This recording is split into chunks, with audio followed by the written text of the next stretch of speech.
All right, here we go. All right.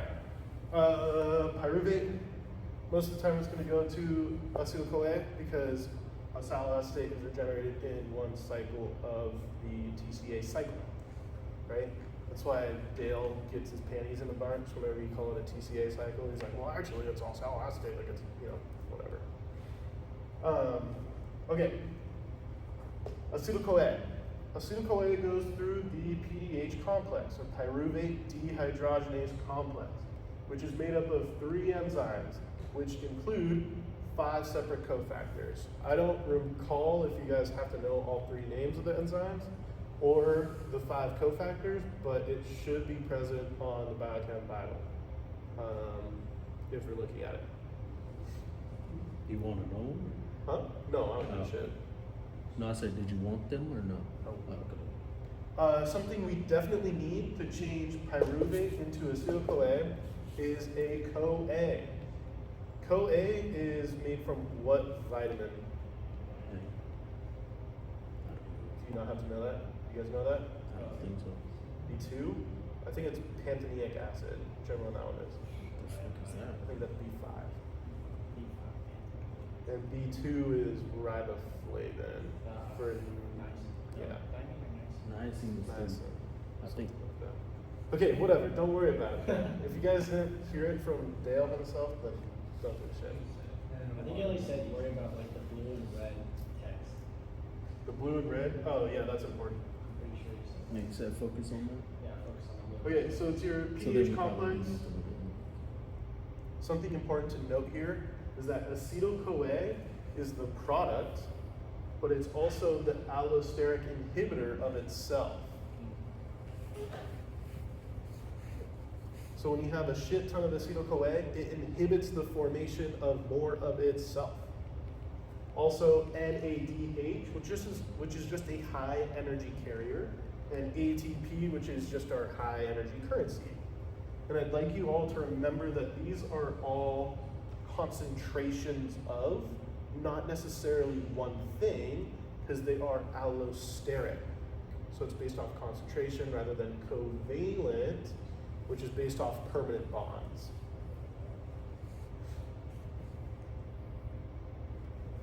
Cool. That's super important to know. Acetyl-CoA inhibits the formation of more acetyl-CoA. So what does it do as a result? Well, it actually stimulates the formation of its neighbor, acyl acetate, through the use of pyruvate carboxylase.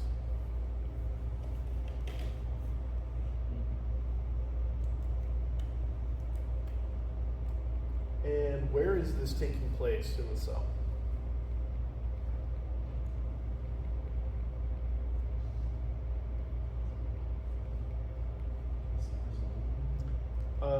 This is coming from the cytosol and going into the mitochondria.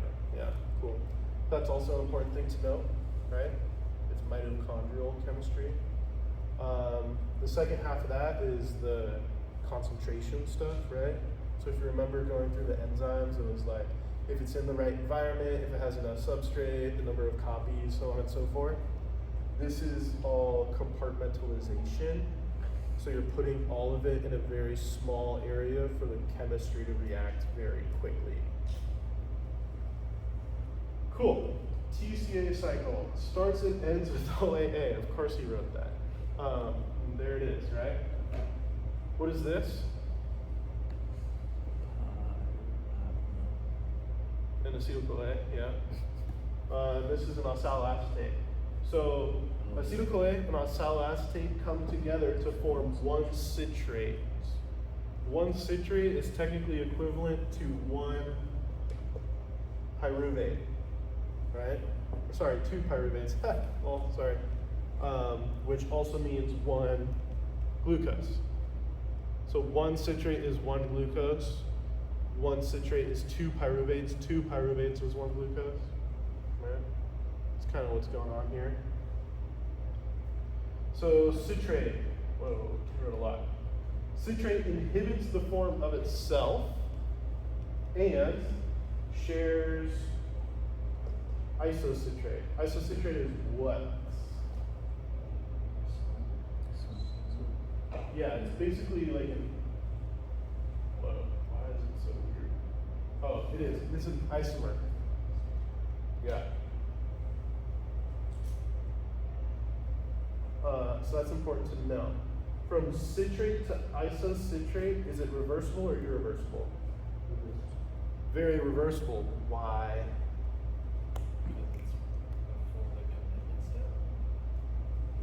We are long past the commitment.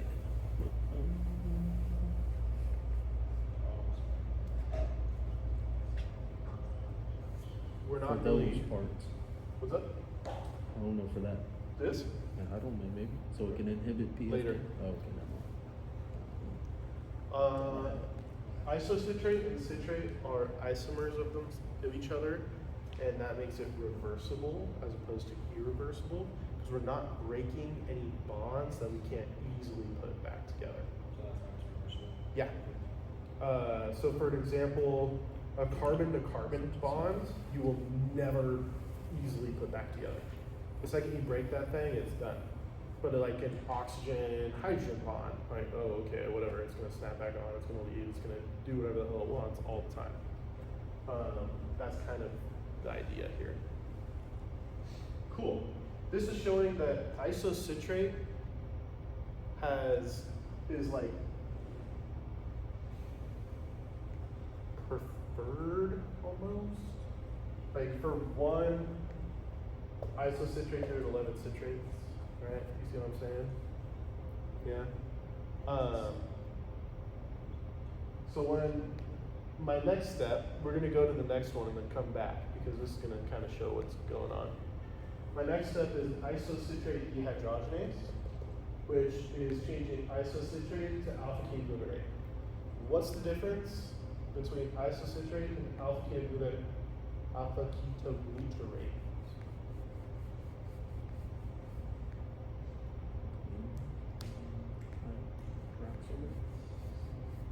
So it's a dehydrogenase. What does a dehydrogenase do? Takes out. So it removes hydrogens, right? Dehydrogenase. Yeah. So we can see it here, and it's kind of big on the jet. Right here, it becomes an alpha carbon now. Yeah, that's getting away. Oh, my stick broke. I'm really sad. This is the commitment step. There's two commitments, I understand. Now that I see this written here, I can understand confusion. This is the commitment to the TCA cycle. I thought you were talking about commitment to glycolysis, which would He be technically did write that down. It does say commitment step of glycolysis, so I think I just spoke too soon.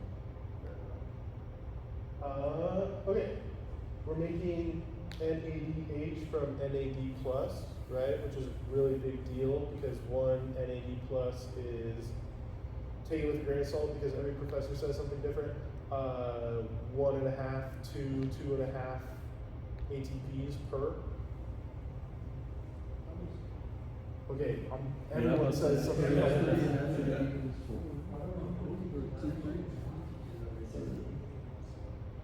Yeah, big grain of salt. How about it's more than one? He'll tell you a very specific number to use. I don't remember him ever. I don't remember what he said. No, I didn't. If not, don't worry Yeah, about just it. keep going. But this is a high energy intermediate, and it makes more than one ATP. Yeah. So you can see how this is really important, right? Cool. So this can be stimulated by ADP, high levels of ADP, which basically tells us that the cell is in a low energy currency state, or we're using a lot of energy, because ATP is our currency, energy currency, so just say low currency or high currency, right? So we're at a low charge versus ATP and NADH. If we have a lot of NADH, then we know we're about to make a shit ton of ATP. And if we already have a shit ton of ATP, we don't need to make more. So what's that gonna do? Let's say I inhibit isocitrate dehydrogenase because I have a shit ton of ATP and let's say NADH too. as well, not to. Now that's going to inhibit isocitrate dehydrogenase, which is going to build up the levels of isocitrate. If I'm building up the levels of isocitrate, they're going to have to go back to citrate. If my levels of citrate are rising, then now citrate is going to have a shit ton of activities to do. Citrate is transported out of the mitochondria. This is the only one, quote unquote, only one that's transported out of the mitochondria, right? And that's a really big deal.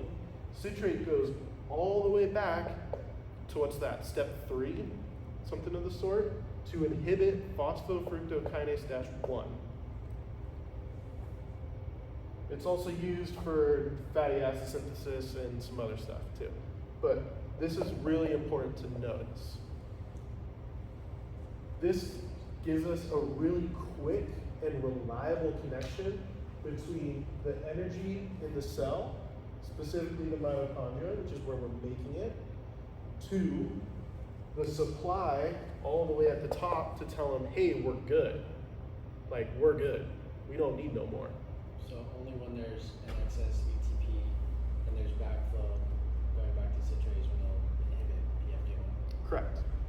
And why is that? Slow down glycolysis.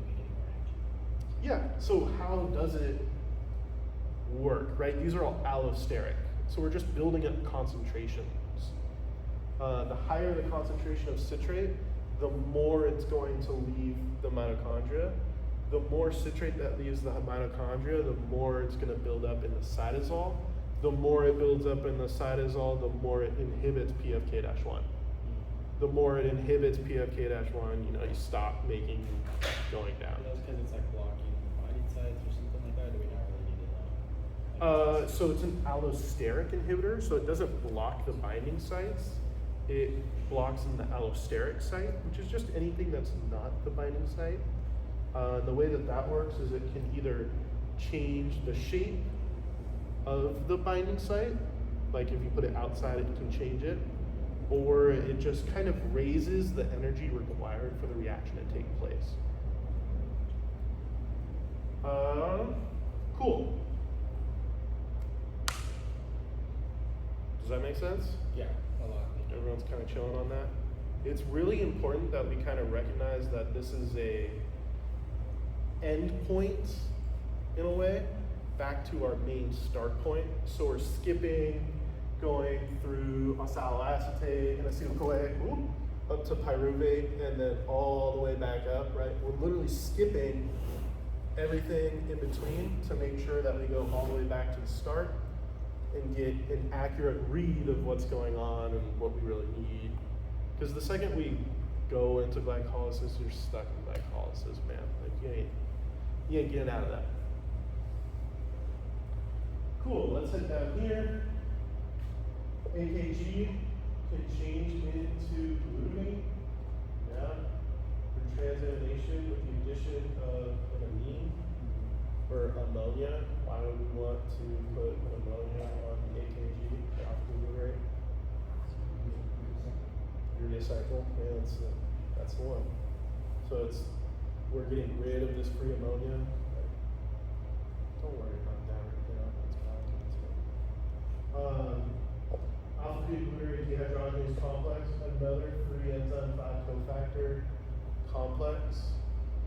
This is it's much harder to inhibit a complex than it is like a single enzyme through the use of these allosterics, right? So that's why we're kind of over here more than we are down here. And it's like one more step along the way that makes it a little more difficult. Cool. You're making another NADH, which is more than one ATP in the grand scheme of things, which is awesome. What else happens? We make succinyl-CoA. Succinyl-CoA goes to succinate. Succinate goes to fumarate and malate and back to oxaloacetate, which he did right down there. So sweet. Cool. Any questions? I kind of went really focused on the main stuff. If If you want me to break down some of the other stuff, sure. I mean, I don't care.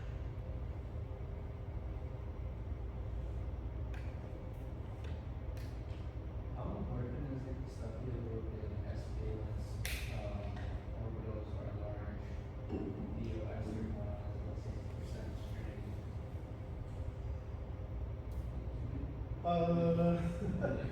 This is like extra, you know?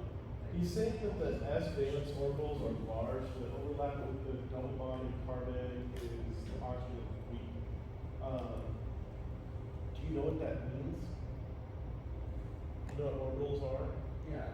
Okay, so he's saying that the bonding orbitals of the S shell overlap with each other, which just makes it weaker for this double bonded oxygen. This double bonded oxygen and carbon is weaker because it's bioester because of the sulfur addition rather than an oxygen addition to this R group. Yeah, so it just means that this can break more easily than this can because it's a bioester rather than an ester, which we're using to our advantage through the addition of that CoA unit, which is why we use CoA as the transporter in a way. Or the CoA. Yeah. It's no. It's like it's random fact. Yeah, I just want to just like busy And like this, like the porphyrin rings plus the glycine through the succinyl CoA, like that's hemoglobin. Sure, it totally could, but it's like, okay, well I know my succinyl CoA is an intermediate of my TCA cycle, so it's okay, sweet. Where am I gonna make porphyrin rings is another question. Like what type of cell am I gonna make porphyrin rings?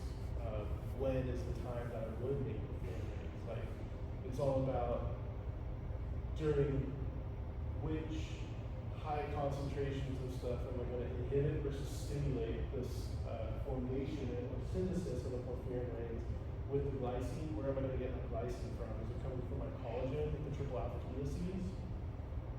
And like the 1/every 3 repeating amounts of glycine in it, right? And if I'm going to get it, how am I going to transfer it? Like, it's all this extra questions and everything that comes with that it's not exactly fun.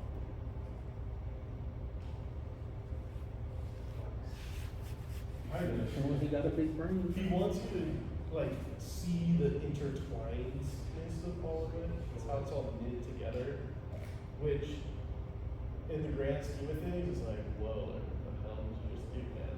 But when you're trying to learn it, it's a lot harder. Down here, showing that this is a substrate level phosphorylation reaction. That'd probably be important to know. That's a quick little one pointer, you know, like, oh, the GTP to GDP and ADP to ATP is a what type of reaction during our TCA cycle, right? It's a substrate level phosphorylation reaction, which we see in glycolysis as well. But the other one, what's the other one called? Oxidative phosphorylation is done in the UTC.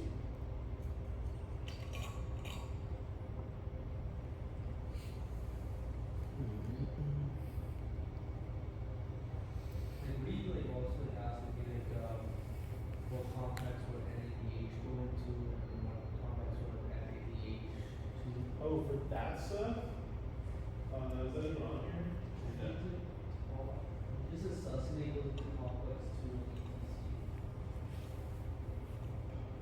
Do you guys know how ETC work? So I get a little weary of teaching ETC stuff. It's like I'm minored in biochem, so we like want to do headings to it. So I get really like over the top. But it's like you got complex 1, 2, 3, 4, and then the fifth one, which is ATP synthase, right? All you're doing is you're passing an electron through to make a gradient of hydrogen ions in the intermitochondrial membrane. This increase of intermitochondrial membrane hydrogens, or protons, then go through complex in the ATP space, which rotates it. Think of like a water wheel. And that deformation is like twisting a rubber band, and then when you let go, it untwists really fast, which is a lot of energy. So that release of energy is what we use to power the substrate for the oxidative phosphorylation reaction of changing ADP to ATP. The last step of that is that oxygen needs to be the final electron acceptor, because it has valence of 7, so much to pick it up and become 8, right? But then it's an O minus. That O minus is a reactive oxygen species, which is like a biochem terrorist. Like, I don't know how to say it any other way. It's like really bad. You don't want that. It'll steal anything from anything. Like that's the shit that breaks your DNA and yada yada. So that's right.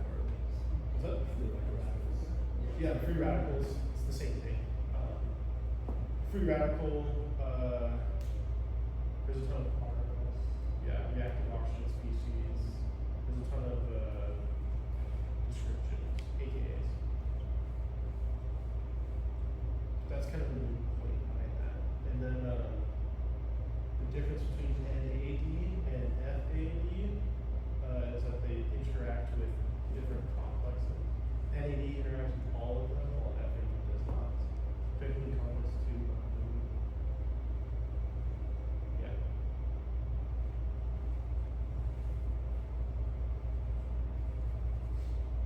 Sweet. This shit's way better comments than fucking collagen and hemoglobin. You liked the collagen hemoglobin? Yeah, felt way more like relevance. It was fair. You saying, And they do. Are you saying glycolysis you saying- doesn't matter? That's what I'm gonna be doing. are you saying you're not gonna explain that to your future patients? You're not gonna tell them about an exome kinase? About F1C? Cool. How we doing? Yeah, chill. It looks like did you draw something up here? I don't know. He just does stuff. It looks like, oh, it's renal stuff. Okay, never mind. Dr. James? It might be Dr. James, which is just fantastic. But you didn't do this for my class. Renal palm. He's in the other room next door. Right now? No, but that's where the renal hole is. Dr. James. I got some tests today. Oh. I got some tests today, huh? What